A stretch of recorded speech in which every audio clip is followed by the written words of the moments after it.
মধ্যপ্রাচ্যের অধিকাংশ দেশেই জনসম্মুখে স্ত্রীকে চুম্বন করা আইনত অপরাধ। এইরকম ঘনিষ্ঠতা প্রকাশ্যে দেখলে পুলিশ কেবলমাত্র সতর্ক করেই থেমে থাকে না, অনেক সময় মোটা অঙ্কের জরিমানা কিংবা সরাসরি জেলের ঘানি টানতেও হয়। স্থানীয় বাসিন্দারা এসব নিয়মকানুন ভালোভাবেই জানেন এবং মানেন, কিন্তু বিদেশিদের জন্য এটি হয়ে দাঁড়ায় এক ধরনের কালচর্ষক।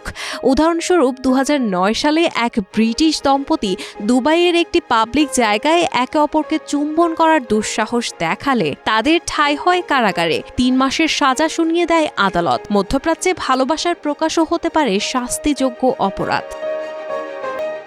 এদিকে দক্ষিণ পূর্ব এশিয়ার মুসলিম প্রধান দেশ ইন্দোনেশিয়াতেও রয়েছে এমনই কঠোর নিষেধাজ্ঞা। সেখানে পাবলিক প্লেসে চুম্বন তো দূরের কথা, প্রেম প্রকাশের সামান্য ইঙ্গিতও আইনের চোখে অপরাধ। এর পরিণতিতে হতে পারে ৫ বছরের কারাদণ্ড কিংবা ২.৫ কোটি টাকার চরম সীমায় পৌঁছানো মোটা জরিমানা।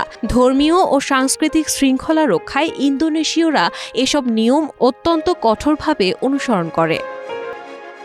এমনকি আধুনিক প্রযুক্তি ও শৃঙ্খলার প্রতীক জাপানের টোকিওতেও সংস্কৃতি ও শালীনতার বিষয়ে রয়েছে কড়াকড়ি। জনসম্মুখে চুম্বন বা যে কোনো রকম লজ্জাজনক আচরণ সেখানে সমাজের চোখে অসম্মানজনক এবং এর জন্য রয়েছে আইনানুগ শাস্তি।